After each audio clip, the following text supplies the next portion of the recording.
Lepo pozdravljeni v tem sobotnem dopoldnevu. Danes sem z vami na malo drugačen način.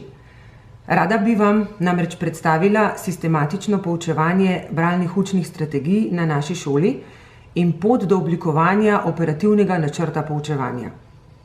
Na naši šoli ves čas razmišljamo o učenju in poučevanju. Tudi današnje dopoldne je namenjeno tej tematiki, torej učenju in poučevanju.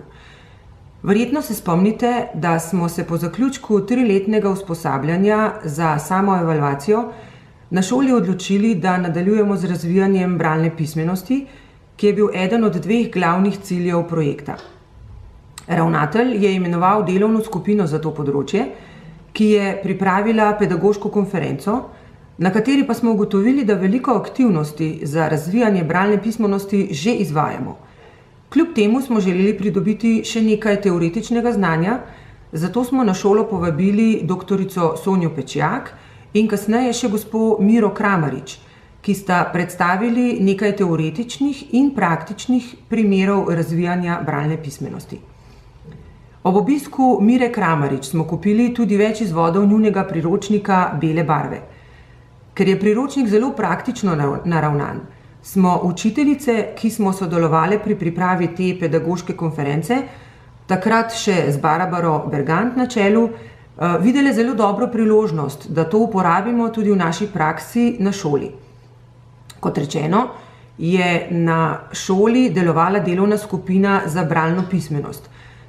Sprva je bila njena sestava malo drugačna, v nadaljevanju pa se je skupina preoblikovala tako, da smo trenutno v njej po ena učiteljica razrednega pouka, to so Petra Zupanc, Barbara Sprugolob, Andreja Modrijan, Marija Ropas in Simona Podboršek, učiteljica slovenščine in knjižničarka Irena Milivojevič-Kotnik, specialna pedagoginja Danila Hrovat in jaz kot knjižničarka in vodja skupine.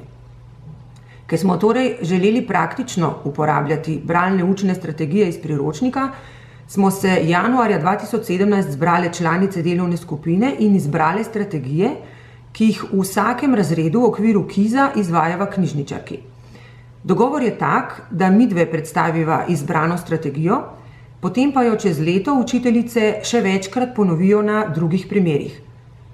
Moje glavno današnje sporočilo je, da bi vsi vedeli, katere strategije učenci spoznajo do vključno 5. razreda, da bi jih uporabljali v narekovajih tudi naprej na predmetni stopnji.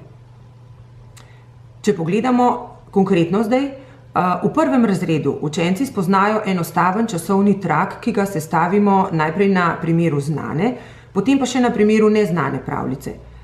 V 2. razredu učencem predstavimo pojmovno mrežo v obliki dlani in ribjo kost.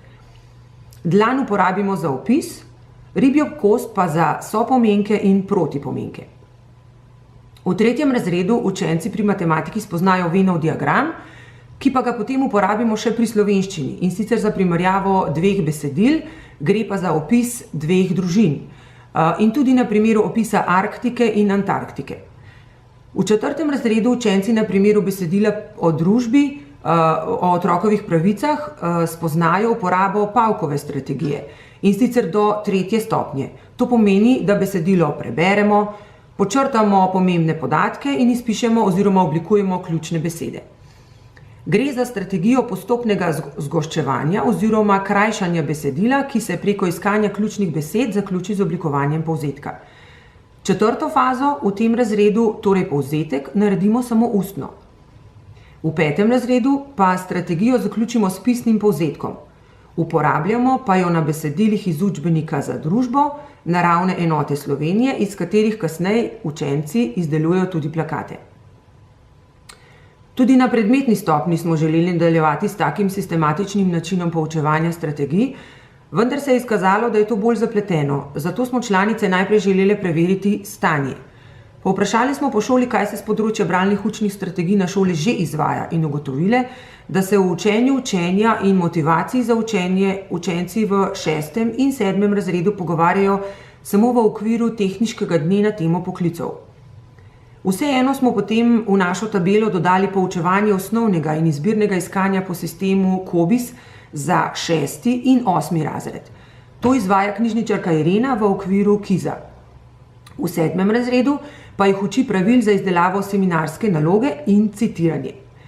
Ugotovili smo torej, da se nekaj že izvaja, še vedno pa bi radi, da bi dodali še kakšno strategijo iz priročnika Mire Kramarič.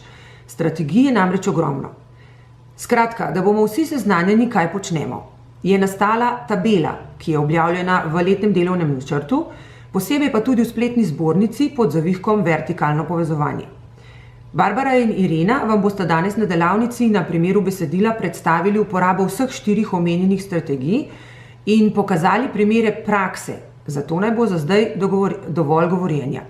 Če strnem torej, poglejte si bel priročnik s praktičnimi primeri in poglejte si tabelo strategij v spletni zbornici. Pa še to, zaradi uporabe strategij ne pomeni, da smo čas vrgli stran, ampak smo samo določeno temo učencem prikazali na drugačen način. Želim vam uspešno delo na delavnicah.